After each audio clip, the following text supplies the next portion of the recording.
On va commencer cette session d'information concernant le thème de décoder le langage des annonceurs. Donc tout d'abord, je vous remercie d'être venu, même si vous êtes peu, mais pour moi, donner l'information à une personne vaudrait aussi d'en donner pour 1000. Donc le sous-titre de cette thématique, ça sera « Quelle opportunité représentent les marques marocaines pour les développeurs ?» Donc cette session est destinée vraiment pour les développeurs, et surtout les développeurs qui commencent à travailler dans ce domaine, surtout ici au Maroc. Donc cette session, elle vous donnera des informations que vous n'allez pas trouver, disons, ni sur YouTube, ni sur Google. C'est des informations qui correspondent à mon vécu. Donc déjà, je vais me présenter. Je m'appelle Amin Hsissi. Je suis actuellement créatif technologiste chez l'agence Tribal DDB, qui est une des plus grandes agences, disons, du marché marocain dans le domaine du digital. Je suis aussi product manager, production manager à l'agence, c'est-à-dire que je gère une petite équipe de développeurs, de graphistes. Donc derrière ce terme de créatif technologiste, au fait, se cache la définition d'une personne qui est à cheval entre ce qui est technique et tout ce qui est créatif. C'est-à-dire, je comprends tout ce qui est design, graphisme, mais aussi dans la communication, tous les aléas que peuvent avoir ou les défis que peuvent avoir un publicitaire. Je suis à l'origine de formation publicitaire, c'est-à-dire j'ai eu un bac plus 4 en marketing, communication et vente. Et au fur et à mesure, j'ai choisi de passer au domaine du développement. Donc, j'ai commencé ma carrière en 2001. Et là, on est en 2017, ce qui me fait 37 ans. Donc, j'ai commencé à avoir des cheveux blancs dans ce domaine. Et je fais partie des rares personnes à déjà avoir des cheveux blancs dans ce domaine. Quand j'avais commencé, c'était à l'âge de 19 ans. Et à l'époque, disons que le domaine de la publicité était balbutiant. Maintenant, on assiste à une vraie effervescence de toutes les technologies qui commencent à succéder d'un rythme de plus en plus effréné. Donc, durant mon parcours, j'ai pu voir différentes directions qu'a pris le digital au Maroc, différentes opportunités qu'ont pu saisir ou non des développeurs. J'ai vu des carrières qui se sont arrêtées net, des carrières qui ont évolué, des gens qui sont restés dans le domaine et des gens qui ont quitté le domaine. Donc là, je vais vous montrer ce qui est à savoir si vous voulez faire une carrière plus longue, disons, dans ce domaine. Donc déjà, on va commencer par les premières définitions. Ce que j'entends par l'annonceur, ce sont des entreprises ou des organismes qui opèrent dans le domaine de la communication en vue de promouvoir un produit. C'est-à-dire, quand je vous parle de l'annonceur, c'est l'entreprise ou une organisation, une institution qui cherche à promouvoir son produit ou son message. Donc je ne vais pas vous parler de l'entreprise dans sa section SS2I ou je ne vais pas vous parler du département informatique de cette entreprise. Mais c'est juste de vous parler de cette tendance qu'a ce type de clients à réaliser des opérations dans le domaine de la communication. Pourquoi je vous parle de ça? Parce que ce type d'entreprise, ce sont l'une des rares qui propose des budgets conséquents qui sont destinés à la communication et qui peuvent être récupérés par les développeurs. C'est-à-dire, si vous êtes une entreprise lambda, vous n'allez pas investir dans l'informatique ou par hasard. Oui, l'HDMI, j'utilise l'HDMI. Oui. Donc, ce que je vous disais, c'est que si vous êtes un développeur et cherchez à avoir de l'argent et à vivre de votre domaine, vous n'avez pas 36 manières de soutirer, disons, de l'argent à une entreprise. Le vrai domaine où vous pouvez soutirer assez d'argent pour pouvoir en vivre avec, c'est vraiment le domaine de la communication. Les autres domaines, ils sont, disons, déjà pris. Il y a des lobbies. Il y a des SS2I, il vous faut des gens qui peuvent vous aider à avoir ce type de budget. Mais si vous êtes un développeur avec de l'innovation, ça pourra intéresser les entreprises et ils seront prêts à vous payer. Ça ne sera pas se faire automatiquement. C'est pour cela que par la suite, je vais vous décrire c'est quoi le process et c'est quoi ce que vous devez avoir en tête et avoir dans votre bagage pour pouvoir récupérer cet argent. Donc aussi, il faut définir le développeur. Quand je vous parle du développeur, ce n'est pas un développeur qui s'occupe que du back-end. Ce n'est pas du développeur qui s'occupe que du front-end. C'est un développeur qui réussit à réaliser un logiciel, un projet de A à Z. Si vous restez sectionné ou, disons, limité dans une expertise, dans une discipline qui vous permet pas de réaliser de projet in fine, cela ne s'adresse pas à vous. Aussi, on ne va pas parler du domaine du salariat dans une SS2I et la problématique qui s'opère, par exemple la précarité. On ne va pas parler de l'outsourcing. Si vous pensez à faire une entreprise qui est destinée à l'outsourcing, donc vous n'êtes pas forcément intéressé par les annonceurs marocains. Ni le fait d'être embauché dans une entreprise lambda pour travailler dans leur DSI. Donc cela, peut-être, ne vous intéressera pas. Donc déjà, on va parler d'une petite rétrospective et on va parler d'un petit historique de la communication au Maroc. Lorsque moi j'ai commencé, les premiers projets sur lesquels j'avais travaillé, c'était la réalisation de sites internet. Des sites internet institutionnels qui sont devenus des sites internet produits, puis des sites internet pour l'événementiel. À côté de ça, il y avait la vague des CD-ROM interactifs, puis des mini CD-ROM, puis ça a évolué vers les bornes interactives. Par la suite, on a eu plusieurs cycles, disons. Chaque branche qui se génère aussi son cycle d'évolution. Par exemple, quand il y a eu les réseaux sociaux quand ils ont commencé, les gens pouvaient vendre juste la création de la page Facebook. Ça s'est vu qu'à une époque, on la vendait à 20 000 dirhams. Puis bien sûr, on est passé à autre chose, c'est-à-dire on a demandé à créer des onglets. C'était quelque chose d'assez nouveau. Puis on a demandé à créer des applications, ce qu'on appelle des activations Facebook. Puis il y a des jeux Facebook. La même chose dans ce qui est gaming. Il y avait des gaming pour des sites internet, pour des jeux. Puis on a évolué vers des jeux sur Facebook, avec toute la partie viralité. Puis on est passé aux jeux sur mobile. Donc chaque branche qui évolue avec elle un cycle d'évolution propre à elle. C'est-à-dire à chaque temps d'année, on a une évolution qui vient. Donc ça, c'était par rapport à l'historique de la communication au Maroc.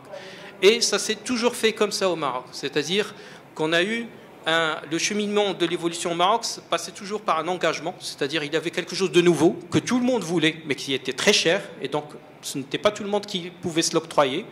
On passait par une phase de généralisation où tout le monde avait assez d'argent pour pouvoir le payer. C'était intéressant pour l'agence parce que c'était assez rémunérateur pour elle. Elle pouvait vivre d'elle. Et c'était aussi abordable aux clients. Et pour finir, il y a ce qu'on appelle la commodisation. C'est un anglicisme, mais qui veut dire juste une standardisation du produit. Tout le monde sait le faire. Je peux vous donner l'exemple de tout ce qui est quand on utilise des sites internet sous framework, par exemple WordPress ou Drupal. À une époque, les gens qui utilisaient Drupal, ils étaient assez rares. Pour créer le site internet, c'était assez cher. Mais par la suite, au fur et à mesure, ça a commencé à se démocratiser. De plus en plus d'entreprises pouvaient le réaliser. Donc c'est toujours ce cycle qu'il faut suivre. Et donc à chaque fois qu'il y a une innovation, il est préférable d'être toujours à l'avant-poste pour savoir qu'est-ce qui fera le MOS durant l'année ou l'année qui suit. Donc là, je vais vous décrire en 4 boulettes, en 4 sections, le moteur de ces opportunités. Donc, il y a ce qu'on appelle l'impératif de l'innovation.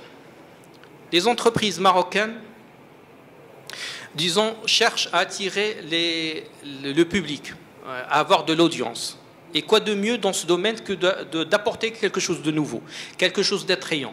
Par exemple, tout ce qui est réalité augmentée. Maintenant, on en parle beaucoup. Celui qui va lancer une activation qui utilise la réalité augmentée proprement aura une attractivité certaine auprès de son public. Et donc là, il pourra marquer des points. Donc aussi, on a un autre point, c'est l'originalité pour se démarquer du concurrent. À chaque fois qu'il y a quelque chose de nouveau, les concurrents tendent à le copier.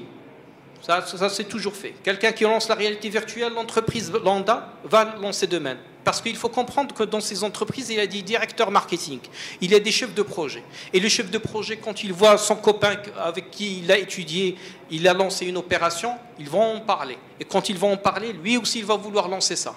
Pourquoi il va lancer ça? Parce que s'il ne le fait pas, le son supérieur va lui demander de rendre des comptes. Donc c'est pour cela qu'à chaque fois, quand il y a une innovation quelque part, il y a juste après un phénomène de mimétisme et de copiage, entre parenthèses. Et de là, donc il faut passer à un autre niveau supérieur et chercher quelque chose de nouveau. Donc le deuxième point, c'est que le monde est devenu digital. C'est-à-dire qu'on n'a plus le choix. Maintenant, les terminaux pour pouvoir entrer sur Internet sont disponibles partout, grâce à la pénétration, par exemple, des smartphones.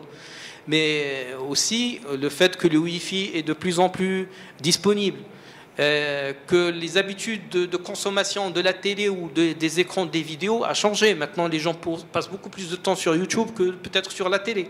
Donc c'est pour cela qu'il faut bien comprendre qu'on n'a plus le choix. Le deuxième point, c'est que l'Internet a maintenant tendance à sortir des terminaux qu'il y avait précédemment. Il sort de l'ordinateur PC, il sort de l'ordinateur portable et il est en train de passer vers des objets connectés.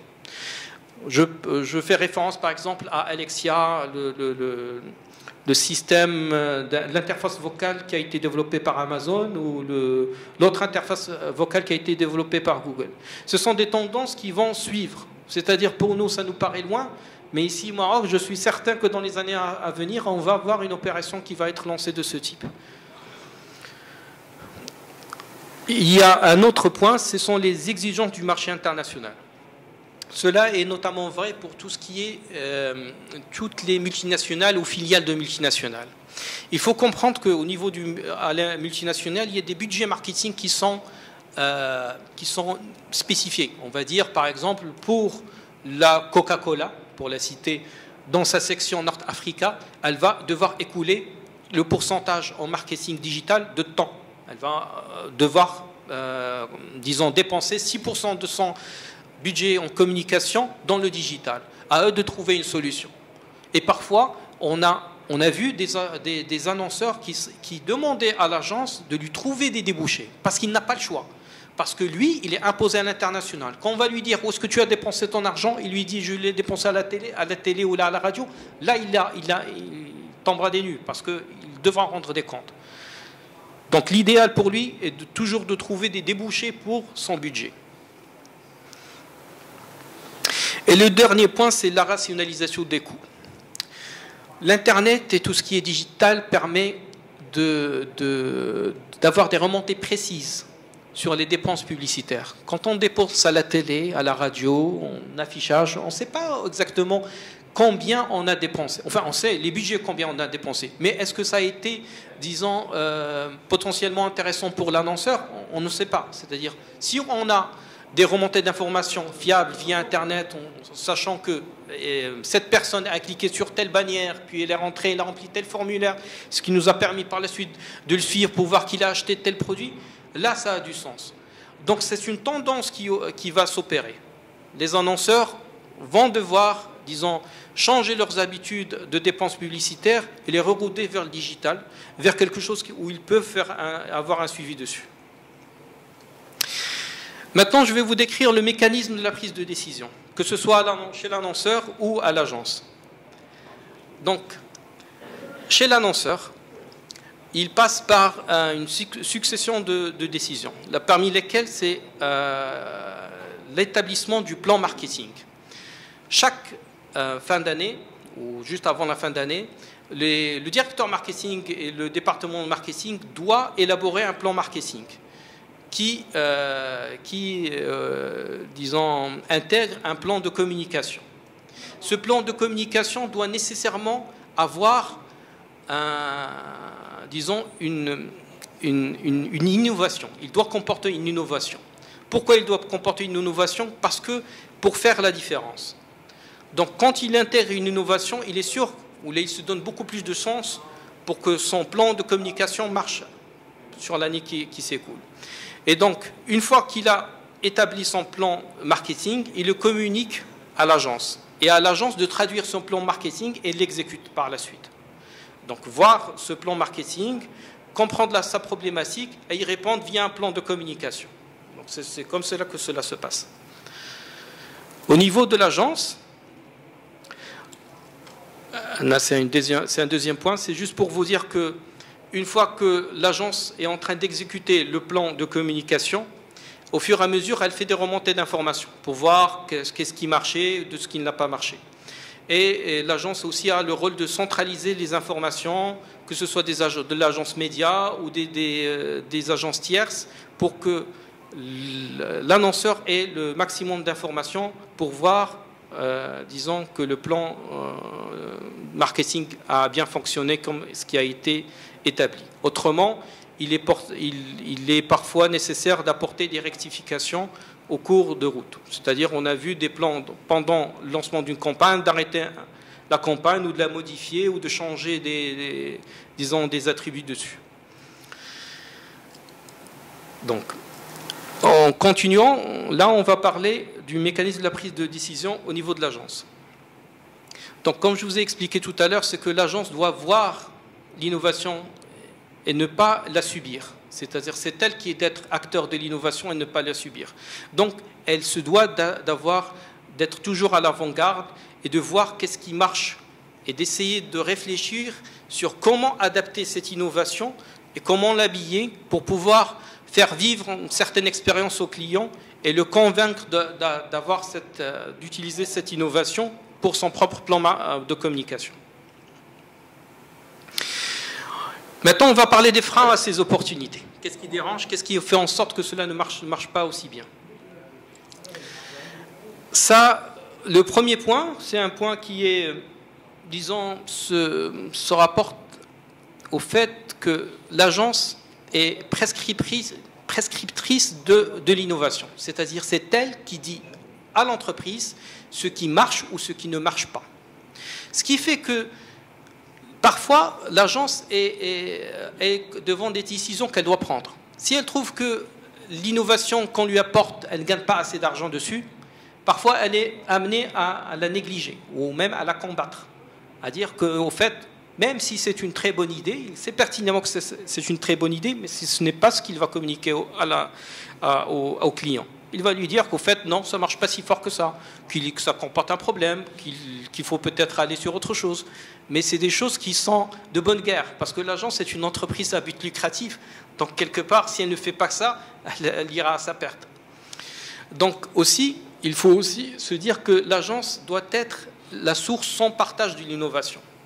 Si un développeur cherche à court-circuiter l'agence et s'adresse directement à l'annonceur, il y a beaucoup de chances qu'il va finir par s'aligner cette agence. Et l'agence va le combattre en faisant en sorte que cela ne fonctionne pas. Peut-être qu'ils vont faire plaisir à l'annonceur pour rencontrer ce fameux développeur, mais il n'y aura pas de suivi. Donc, si vous avez quelque chose d'innovant, l'idéal pour vous, ce serait de contacter directement l'agence qui est en charge de l'annonceur.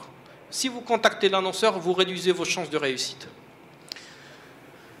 Le deuxième point qu'il faut aborder, qu'on devrait aborder, c'est aussi le fait qu'il y a une guerre intestine.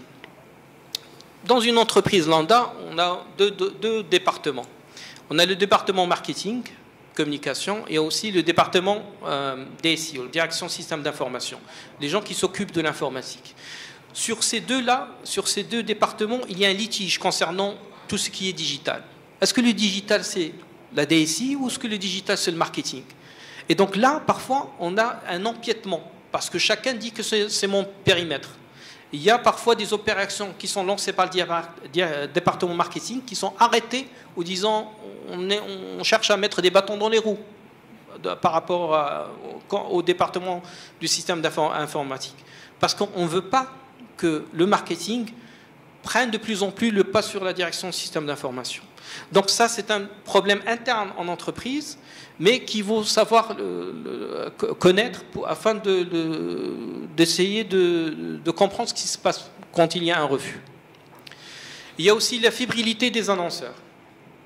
Quand vous venez avec une super idée qui n'a jamais été vue nulle part, eh ben vous avez beaucoup de chances que cela soit refusé par l'annonceur. L'annonceur, il a peur Parce que le directeur marketing ou le chef de projet qui va prendre en compte cette innovation, il lui faut des preuves du succès.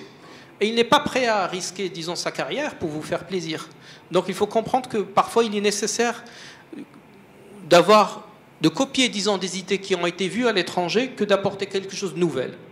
Donc même si vous êtes développeur, vous êtes très intelligent, vous développez des choses super, parfois il est nécessaire de voir un peu plus bas et de se contenter que de copier.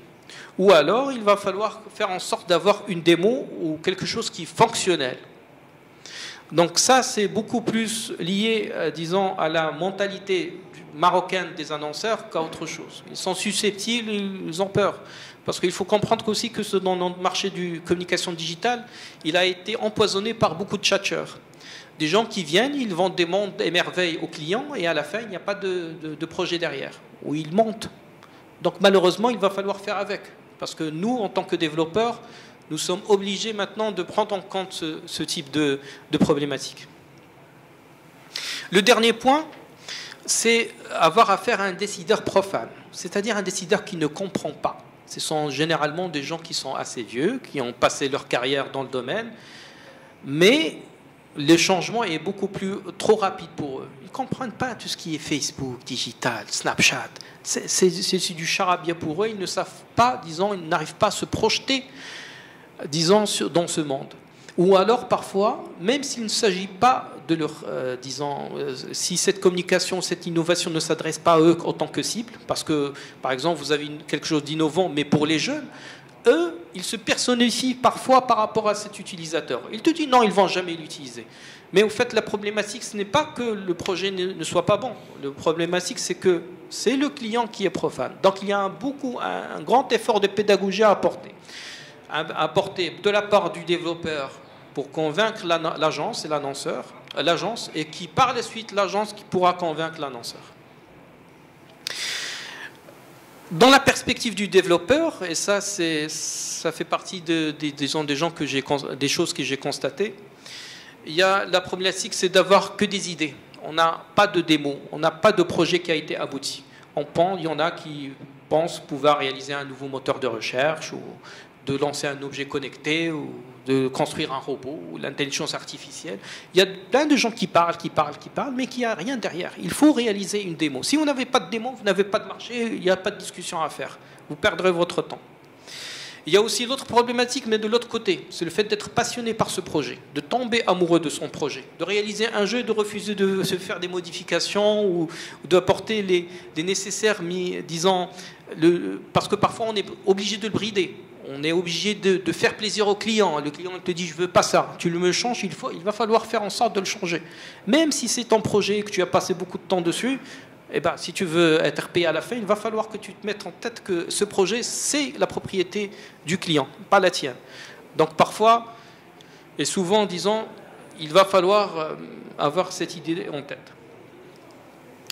Donc il y a aussi la problématique d'être hors champ de compétences ou hors de périmètre de compétences. Soit on devient un artiste affamé, c'est-à-dire il y a des gens qui imaginent de réaliser un jeu, par exemple, comme FIFA 2018.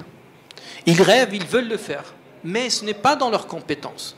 Et même s'ils passent beaucoup plus, disons, le maximum de leur temps possible en train de travailler dessus, ça ne veut pas dire que ça sera un projet qui va aboutir. Et donc c'est une problématique sur laquelle il va falloir travailler. C'est-à-dire qu'il ne faut pas voir trop haut. Sinon, vous allez finir par avoir des problèmes. Et il y a de l'autre côté le fait de voir les projets trop bas. On vous demande de faire un projet, c'est rien, c'est un petit site internet, pourquoi je vais le faire? Ou rien, c'est une petite activation, je n'ai pas à le faire, moi je peux faire autre chose.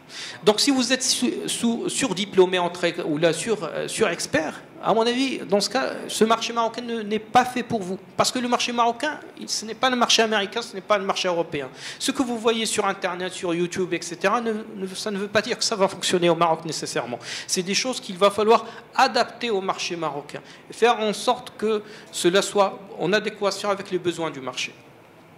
Il y a aussi le syndrome de l'ermite. Ça, c'est un syndrome, disons, pas un syndrome, mais disons, c'est des choses qu'on voit parfois. C'est-à-dire quelqu'un qui développe son projet dans son coin, sans parler à personne. Personne ne sait de quoi il s'agit, à part lui. Mais lui, il croit. Ça, c'est un problème, parce que si tu es le seul à le savoir, bah, personne ne pourra, disons, travailler avec. Ni le vendre, ni l'essayer, ni rien. Donc, si jamais vous avez ce type de, disons, de projet, donc n'hésitez pas à le communiquer. Et le dernier point, c'est le fait de ne pas savoir compter. Quand je vous dis ne savoir pas compter, c'est-à-dire que vous êtes des développeurs, vous avez un esprit, disons, cartésien, vous savez comment manipuler les algorithmes, vous allez calculer, mais ça ne veut pas dire que nécessairement vous comprenez c'est quoi l'argent. Ou comment, par exemple, si je vous pose la question, comment est-ce que vous évoluez disons, votre rémunération? Vous allez soit vous dire, bah, moi, quand je vais travailler dans une SIX, si je commence, ça sera à 6 000 dirhams, ça sera à 8 000 dirhams. Ou alors, vous allez commencer à dire, à Bac plus 4, je vaux tant sur le prix. À mon avis, il va falloir que vous réfléchissiez autrement et commencez à réfléchir par heure, jour de travail. Et établissiez vous-même ce type de calcul. C'est à vous de le faire. Si vous estimez que votre travail vaut autant, il va falloir l'écrire, voir au marché combien ça, vous valez. Vous voyez?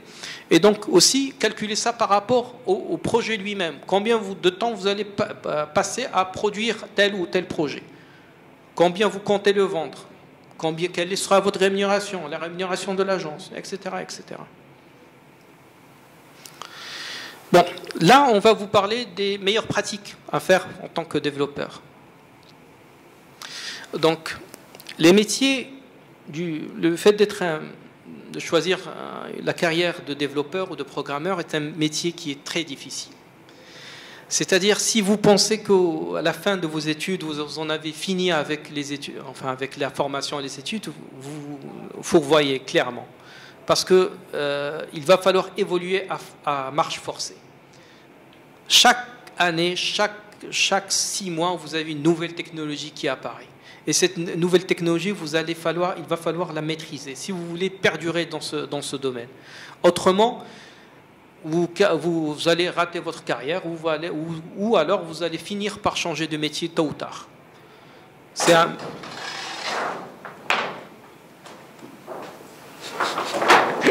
Bon, apparemment, il ne fallait pas que je parle de ça. Merci, M. Mouni. Ça fait c'était par terre. Donc, le métier du développeur est exigeant et si vous ne passez pas votre temps à vous auto-former, d'utiliser d'autres types de technologies, dès que quelque chose sort, n'hésitez pas à l'utiliser, à faire un Hello World. Ça, c'est une discipline qu'il va falloir apprendre et comprendre que sans cela, vous ne pourrez pas perdurer dans ce domaine. Il y a aussi la problématique de la polyvalence, le fait d'être expert. Si vous êtes expert en une seule chose, disons que vous avez beaucoup plus de risques à vous faire dépasser du jour au l'autre. Par exemple, l'exemple le plus frappant, ça s'est passé concernant Silverlight, par exemple. Il y avait une technologie qui a apparu, il y a eu des formations dessus, puis elle a disparu. Il y avait le Flash qui a apparu, puis les gens ont beaucoup travaillé dessus, elle est partie. C'est-à-dire, si vous n'êtes pas dans cette dynamique de changer entre parenthèses de métier, mais aussi d'être polyvalent.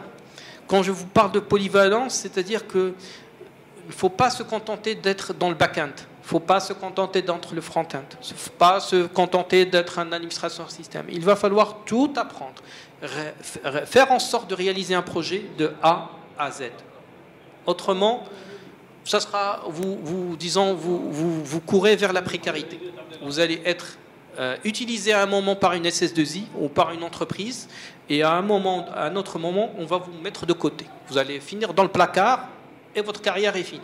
Et là, vous pourrez changer de métier ou devenir autre chose. Si vous voulez aussi saisir ces opportunités qui apparaissent au Maroc, c'est qu'il faut comprendre que le marché de la communication est un marché relationnel. Qu'il y a un partage des annonceurs et des agences ou des groupements d'agences. Donc, ici au Maroc, c'est la même chose de ce qui se passe à l'international. Il y a des agences qui contrôlent certains annonceurs. Donc, si vous avez des projets originaux à qui vous voulez adresser un certain annonceur, il faut connaître quelle agence il va falloir contacter. Et des agences qui ont du potentiel. c'est-à-dire des agences qui ont connu, disons, qui ne sont pas créées la veille. Parce que, disons, vous allez avoir beaucoup plus de mal à réussir à placer votre projet chez l'annonceur. Donc l'idéal, c'est de connaître la cartographie marocaine de la communication et faire en sorte de distinguer les annonceurs qui sont matures, c'est-à-dire qui veulent chercher l'innovation dans le digital, et par la suite connaître par quelle agence il va falloir les contacter.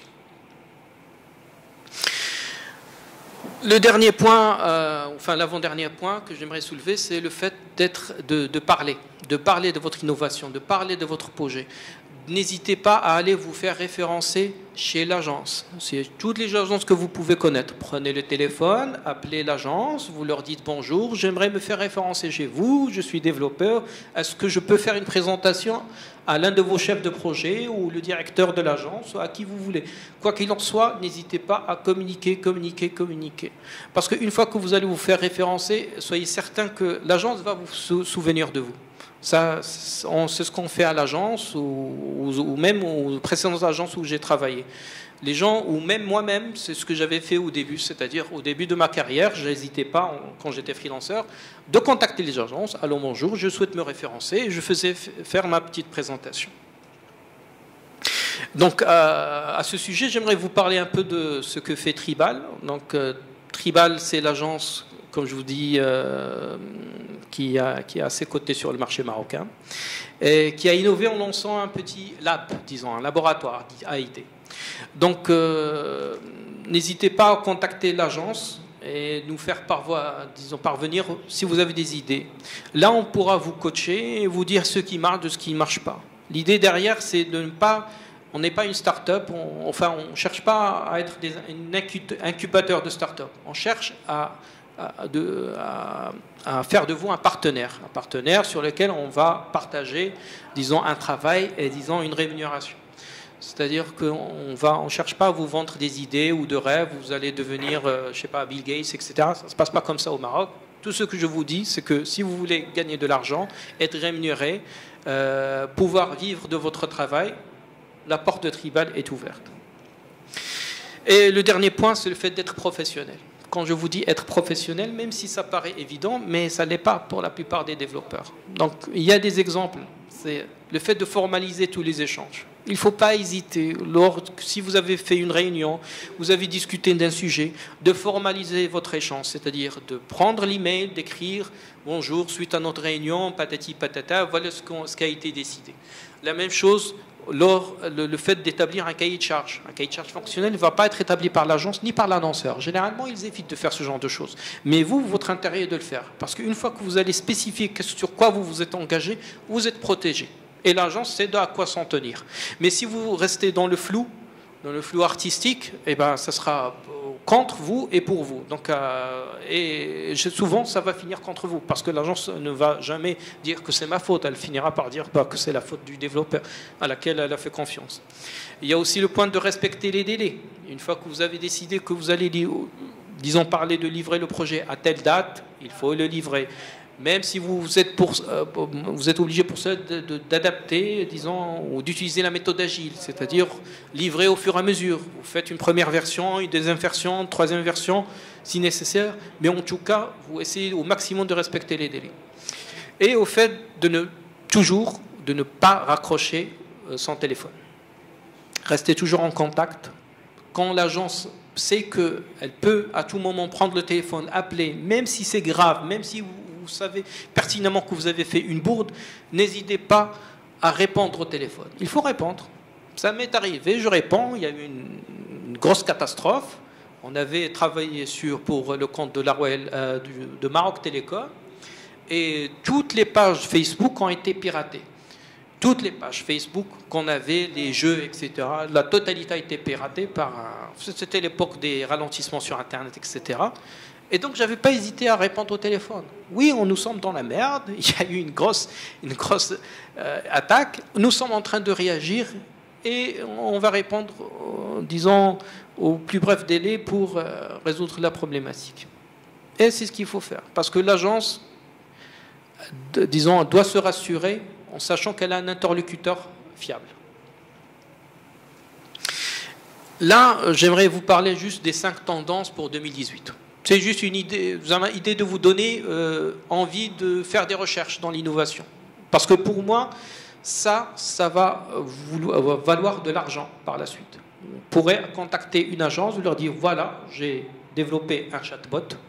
Je ne sais pas si vous êtes au courant, mais les chatbots Facebook, tout le monde en parle. Il y a eu pas mal de séminaires à ce sujet ici. Il faut que vous vous lanciez dessus. Facebook, à ce propos, va lancer très bientôt un plugin Messenger qui va être inséré sur les sites Internet. C'est-à-dire que leur objectif, c'est de tuer comme les exemples de Zoopim, c'est-à-dire tous les chatbots hors Facebook, ils cherchent à les distancer. Donc, si vous vous lancez dans ce domaine, sachez que le chatbot a un véritable avenir parce qu'il permet une réduction des coûts, effectifs des coûts. Dans un centre d'appel, au lieu que l'agence, par exemple, l'annonceur achète 10 postes, peut-être grâce à cela, au chatbot, il pourra réduire le nombre de postes. Je ne dis pas que de moitié, mais peut-être d'un ou 2 ou 3 postes. C'est techniquement, je pense, réalisable et atteignable. Donc le fait que vous développez ce type de solution, il est certain qu'il y aura beaucoup de succès par la suite. Je vous conseille aussi d'aller sur tout ce qui est objet connecté. Comme je vous ai expliqué, l'Internet est sorti des écrans, il est sorti des tablettes.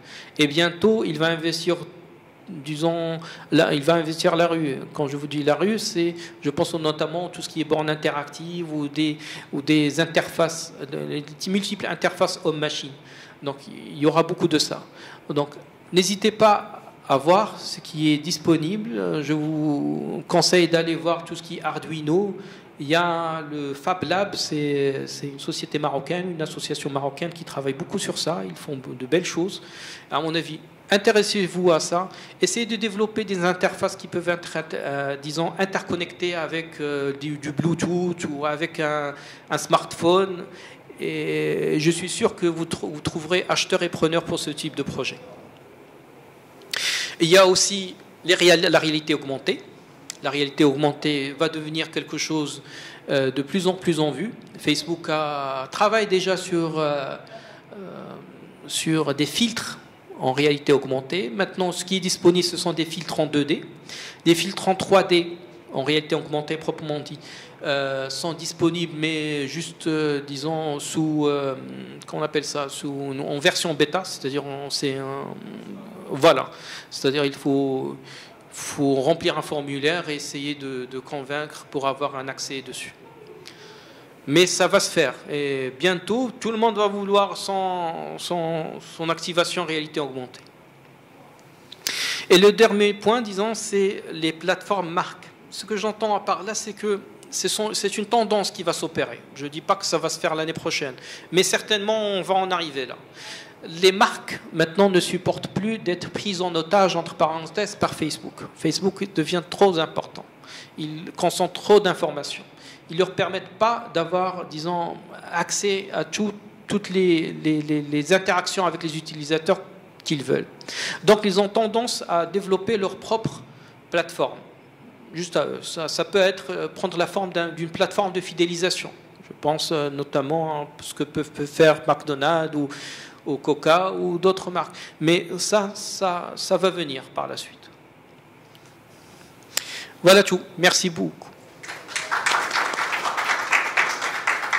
Donc si vous avez des questions, n'hésitez pas. Quoi qu'il en soit, je suis toujours là.